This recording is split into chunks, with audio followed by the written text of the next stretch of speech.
Hello friends, followers and channel members, welcome back to another video here in Microsoft Flight Simulator 2020, where we've got some rather exciting, if not rather surprising news. Now, do you remember when Microsoft Flight Simulator 2020 first got released? And the fact there was no Boeing 737 in the simulator at all caused a little bit of an uproar. The Boeing 737 had been the staple of the Microsoft Flight Simulator series, but no, that was no longer available. Instead, we had the brand new Airbus A320Neo as a stock default aircraft. Now, of course, mid-pandemic when this got released, I must have spent hundreds of hours flying this aircraft, as it is my preferred aircraft. So it was great to have what we thought at the time was a pretty detailed default A320Neo aircraft as the stock shipping aircraft with Microsoft Flight Simulator, and I, to be honest, thoroughly enjoyed it.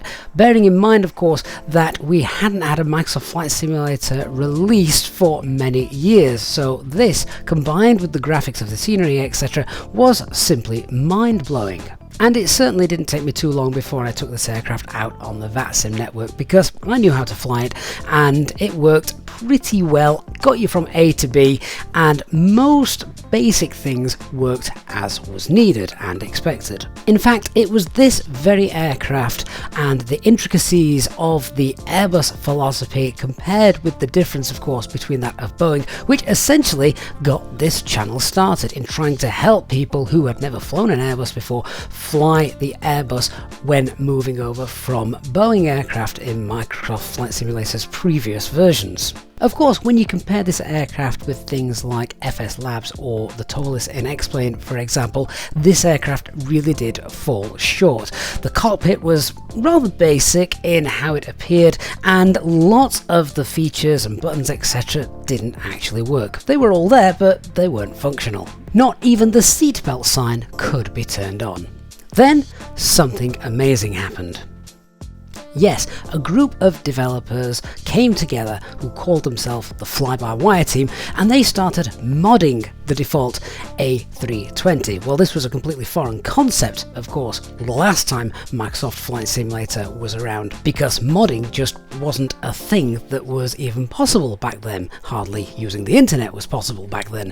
So this new concept of a team being able to go in and reprogram and edit the default aircraft meant that the future for this aircraft started to get really exciting. And we all know exactly what happened. The FlyByWire team did an absolutely sterling job. In fact, and I've said this previously and I will say it again, I would go as far to say as the FlyByWire team saved Microsoft Flight Simulator 2020 when it comes to having realistic aircraft and realistic expectations from seasoned flight simmers. Of course, it was a brand new, almost surprise release to get a new flight simulator, so there weren't any payware commercial aircraft on the market readily available, so when we wanted high fidelity aircraft, we would have to wait for a long time for those to come.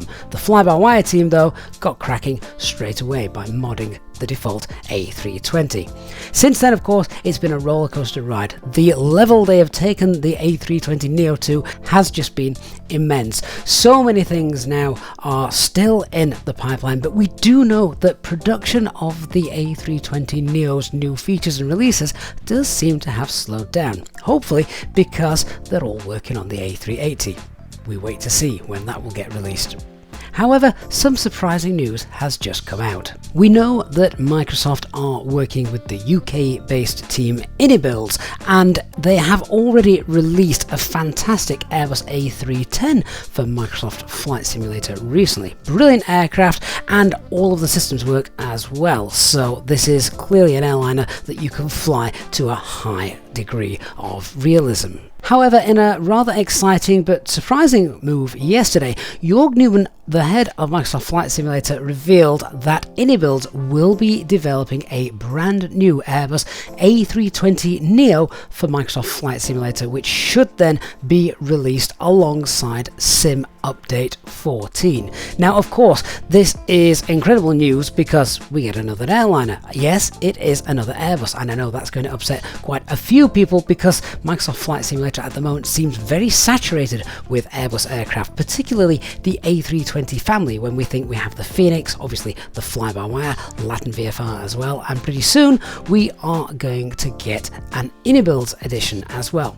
However, this Inibuilds A320Neo is going to be built brand new from the ground up. They are not taking the default A320Neo and modding it like the Fly-by-Wire team have done. That would have been too much hard work, because doing that would then mean that all of the landing features and challenges and trips and things that Microsoft Flight Simulator already has built in would basically need all reprogramming. That's far too much work. So they are doing a complex version of the A320Neo from scratch. How complex this will be, time will tell, but I would love to hear in the comments down below what you guys think about this, and do we think that this is going to be a sort of slow death of the Fly-by-Wire A320Neo? Now, of course, one of the big advantages that this Inibuild version is going to have over, say, the Fly-by-Wire is that the Inibuild version is going to be usable on Xbox. So console players of Microsoft Flight Simulator are, just like their Airbus A310, going to be able to use this aircraft and utilize it with all the features included as well. Inibuilds are also reportedly working on a long-haul Airbus airliner, although we don't know any details about that at the moment. Goodness me, could you imagine if that was an A380? Anyway, that is pretty much a surprise shock announcement, and I'd love to hear what you guys think about yet another Airbus arriving into Microsoft Flight Simulator, and of course the complexity of this airliner as well. Hopefully it will be just as good, if not better, than the Fly-by-Wire aircraft, and of course I'd be interested to hear your thoughts on what the potential future of the A320Neo from Fly-by-Wire, the A32NX, will be as well. Thank you so much for watching. I do hope you found this video useful. If you have, then please do leave a like. If you wish to support the channel further, super thanks are also available across all videos on the channel as well. If you have enjoyed the content, then please do consider hitting that subscribe button and turning on the notifications bell so you don't miss any future videos and, of course, our live streamed flights. Thanks so much for watching. I'll see you all again on the next one. Bye bye for now.